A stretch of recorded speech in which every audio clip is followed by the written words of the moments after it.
Fala aí, meu povo! Muito boa noite para todo mundo. Tô gravando esse vídeo aqui no hotel em Lille. Tô aqui para a cobertura de Lille-Chelsea. Vai ser nessa quarta-feira. Vocês acompanham comigo na TNT Sports e também na HBO Max. Vou fazer o seguinte nesse vídeo, hein? Eu vou analisar as 4 partidas das oitavas de final da Liga dos Campeões e eu vou dar dicas e palpites e prognósticos. Não pode falar determinadas palavras por aqui. Então vamos lá, começando com os jogos desta terça-feira.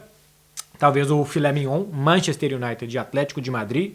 São dois times que chegam empolgados pelos seus momentos. O Manchester United de um momento breve, é verdade, que foi a vitória por 3-2 sobre o Tottenham, mas um momento de Cristiano Ronaldo, né? Quando o Cristiano Ronaldo se motiva, cresce, faz 3 gols, se torna o maior artilheiro da história em jogos oficiais da história do futebol mundial.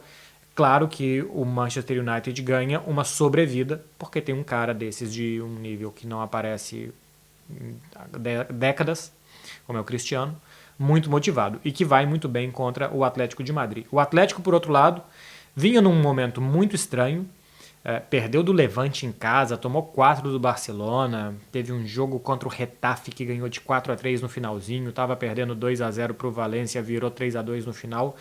Estava jogando um jogo sem nenhum tipo de controle.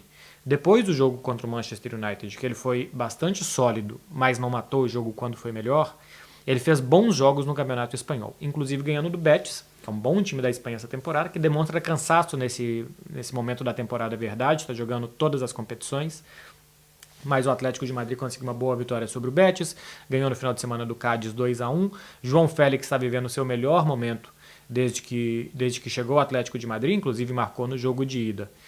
Aqui eu vou começar os meus prognósticos, sem querer dizer esse ganha ou aquele ganha. Se tivesse que falar, eu até diria que o Manchester United jogando em casa com o Cristiano tem mais chances de vencer. Mas aqui eu acho que os dois vão marcar. E aí vocês estão vendo aí embaixo quais são as probabilidades disso acontecer. Na Pináculo tem as melhores odds, realmente são muito boas as odds. E a dica que eu dou, que os dois marcam. Esse prognóstico está valendo mais do que os dois não marquem. Ou seja, as próprias casas imaginam que é um jogo que os dois não vão marcar. Só que pelo fraco desempenho ofensivo dos dois times no primeiro jogo, e ainda assim eles marcaram, mostra que se precisa de muito pouco para fazer mal na defesa desses dois times. E eu acho que vai ser um jogo que os ataques vão melhor do que na partida de ida. Foi um jogo muito truncado, foi um jogo que eu acho que o Manchester United leu extremamente mal a partida, fiz análise sobre isso. Normalmente o pessoal coloca aqui em cima, né? Eu não sei se eu vou colocar, não. Eu tenho que tratar esse canal melhor. Mas tem análise aqui no meu canal sobre esse Manchester United e Atlético de Madrid, como eu acho que o Manchester United jogou extremamente mal. Para o Atlético viver um bom momento, vem marcando bastante gols, só que as defesas são muito vulneráveis, eu acho que os dois vão marcar nesse jogo. O outro confronto é entre Ajax e Benfica. Era um super Ajax no início da temporada, mas está vivendo um momento estranho. Nas 2 últimas rodadas do campeonato holandês, venceu com gols nos acréscimos do segundo tempo. Logo depois do empate com o Benfica de 2-2, perdeu no campeonato holandês. Tem jogo com o Feyenoord no final de semana. O Ajax está vivendo uma semana de muita pressão, está só 2 pontos à frente do PSV na Liga Holandesa. Não vive o seu melhor momento. É um time que goleava com mais solvência no campeonato, que sobrava mais. Cara, vai chegando março, abril, os times cansam. Elenco faz diferença, rodar jogadores, a perna não responde mais como no início da temporada, o seu time fica mais visado, mais marcado, e eu acho que isso está acontecendo com o Ajax. Não que o Benfica viva um grande momento.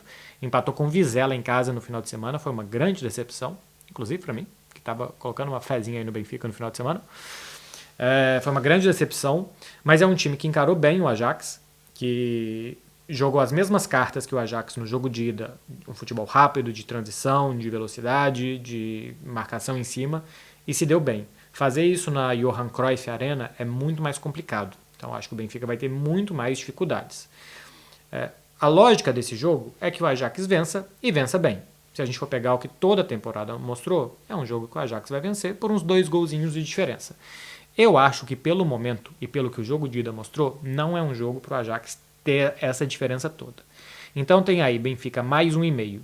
Para quem é leigo no assunto, entender o que isso quer dizer. Eu estou dando 1,5 gol de vantagem para o Benfica, e eu acho que com esse 1,5 gol de vantagem ele vai ganhar. O que quer dizer 1,5 gol de vantagem? Que se o Ajax vencer por 1 gol de diferença, 1,5 menos 1, o Benfica ganha por meio gol. E eu ganho o meu prognóstico. Então é isso, um 2-1 Ajax, 1-0 Ajax, ou um 0-0, 1-0 Benfica, eu me dou bem nessa daí. E eu espero que vocês se deem bem também, se vocês vierem no meu palpite. Agora, 3-1 Ajax, 3-1 menos 1, que foi o que o Benfica marcou em campo, e o 1,5 que eu estou dando para o Benfica, o resultado final seria 3 versus 2,5. Então o Ajax ganha por meio gol. Ou seja, se o Benfica perder por 2 gols de diferença ou mais, eu me dei mal. Ou empate, vitória do Benfica, 1 gol de diferença para o Ajax, me dei bem. Pelo momento, assim, eu estou rapidamente explicando algo que muita gente que já sabe, mas eu sei que tem muita gente também que me segue simplesmente pelas análises futebolísticas puras e simples. Então, a explicação foi rapidinha por isso. E eu gastei mais tempo explicando a explicação do que fazendo a própria explicação. E estou gastando mais tempo com isso ainda. Não para nunca. Enfim, vamos ver se o Benfica de novo consegue fazer um grande jogo, se mostrar contra o Ajax, ou se o que a gente viu durante toda a temporada vai se mostrar nesses 90 minutos da Johan Cruyff Arena. Os 2 jogos de quarta-feira, para mim, são jogos mais simples de explicar para vocês, o que eu vou colocar aqui da Pinnacle, que são vencedores. Lille e Chelsea. O Lille é um time enjoado, muitos empates nessa temporada, é um time que faz poucos gols, tem 50 gols marcados, se eu não estou enganado. O Jonathan David, canadense, tem 17 gols, é o principal atacante, o principal artilheiro, o principal líder desse time. Depois, agora não vou lembrar de cabeça, está aqui no notebook do meu lado, é que eu não quero pegar para falar. Se eu não me engano, o Burak Yilmaz tem 6 gols. Enfim, é um time que marca muito pouco. Em casa só conseguiu um resultado que lhe daria a classificação, que seria vencer por mais do que 2 gols de diferença nessa temporada, mas só perdeu 2 vezes em casa. Tomou uma porrada do Nice, 4-0, e tomou uma porrada do Paris Saint-Germain, no grande jogo do Paris Saint-Germain na temporada, tirando os de Champions, que ele foi bem em 3 deles, pelo menos em 2. Tomou um 5-1. Aqui, eu tô falando, o estádio está aqui do lado, o hotel é na frente do estádio. Mas eu acho que o Chelsea vem se superando nos últimos jogos, a crise institucional fez o Chelsea se montar e crescer dentro de campo. Tem feito jogos que a defesa está funcionando bem, já funcionou melhor, mas está funcionando bem, acho que está concedendo chances demais. E o ataque, quando não joga o Lukaku, eu acho que está jogando melhor, mais ou menos numa formação parecida com a do ano passado, porque ganha mais mobilidade. E o Thomas Tuchel está tentando achar alternativas à falta de alas, né? A falta de alas penaliza muito o Chelsea na temporada, porque eles que davam profundidade ao time, eles que davam amplitude, como os comentaristas de hoje em dia gostam de dizer, enfim, eles jogavam muito abertos, pezinhos colados nas laterais, abria a defesa dos caras e 2 balas, Chilwell e Reece James pelos lados. Até o Reece James fazendo uma temporada entrando mais por dentro, uma alteraçãozinha tática. Mas esses caras estão fazendo muita falta. Ainda assim, pelo momento, o Chelsea não sabia como vinha, se vinha de avião, se vinha de trem, se o Thomas Tuchel ia dirigir o ônibus e tal. E pela fragilidade do Lille, eu acho que o Chelsea vence por aqui. Isso também tem um bom valor, então eu acho que é um bom prognóstico. E o outro é Juventus e Villarreal. A Juventus em casa, muito competitiva, não está jogando bem os últimos jogos, é verdade, mas compete bem. Alguns jogadores importantes vão voltar ao banco de reservas, como o Dybala e o Chiellini, por exemplo. Tem o Vlahovic, que às vezes está mais ou menos inspirado, mas o que passa na frente dele ele chuta. Se passa um coelho na frente dele é um perigo. O que vai ser do pobre do coelhinho? Vocês não me passem um coelho na frente do Vlahovic. Contra um Villarreal que é muito melhor em casa do que fora. Na Liga dos Campeões é verdade que jogou 3 vezes fora, ganhou 2, ganhou da Atalanta, fora de casa, e do Manchester United perdeu com um gol no último minuto, um gol do Cristiano Ronaldo na fase de grupos. Mas é um time que sente muita falta do Gerard Moreno, pode ter outros desfalques importantes, Capoue, Albiol, que o Villarreal pode sentir. O jogo na Espanha, eu acho que mudou muito do segundo para o primeiro tempo. No primeiro tempo a Juventus foi muito melhor, no segundo tempo um recuo excessivo e, na minha opinião, desnecessário da Juve atraiu o Villarreal, que teve muita dificuldade de criar, mais uma boa bola do Capoue para o Dani Parejo, conseguiu empatar. Agora, jogando em Turim, a Juventus precisa vencer para se classificar. É um time mais vencedor, com mais exigência de vitória e mais urgência de vitória do que o Villarreal.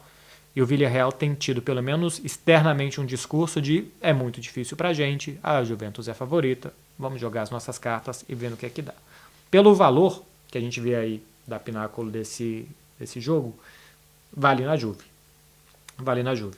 Eu acho que tem mais valor uma vitória simples da Juventus do que os dois times marquem, que vai sair mais ou menos gols, que se classifica um ou outro e tal. Para mim, essa é a grande dica dessa partida. Às vezes o mais simples. Como dizem os jurados do MasterChef, menos é mais. Ou Fogaça, que fala isso, com uma voz de trovão, que eu não tenho, porque eu não fumo o dia inteiro. Não sei se ele fuma. Enfim, meu povo, é isso.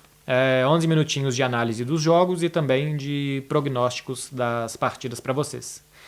Isso nem é publi, é só mesmo porque eu gosto de compartilhar também isso. Isso é mais ou menos publi. Então, já que é mais ou menos publi, aqui embaixo na descrição tem o link para vocês se cadastrarem na Pináculo. A gente está sorteando uma camisa do Barça até o final para quem se cadastrar até o final do mês com o meu link, até o final do mês de março. Então se cadastrem com o meu link. E ali estão as melhores cotas na Pináculo. É a dica que eu deixo para vocês. Para ver todos os meus palpites, eu normalmente palpito pra caramba. Vocês podem entrar na Tipster Chat. Tem o link também na descrição do vídeo da Tipster Chat. Lá inclusive tem um chat que é bem legal mesmo, que eu converso com o pessoal, que eu troco ideias, troco dicas e tal. E ali eu coloco todos os palpites. Isso aqui que eu estou falando com vocês, normalmente eu faço lá, sem vídeo, um chat, ou simplesmente coloco lá o que eu acho que vai acontecer nos jogos. Também é uma boa. Tá legal, meu povo? Boa semana de jogos para vocês. Juízo. Até a próxima. Tchau.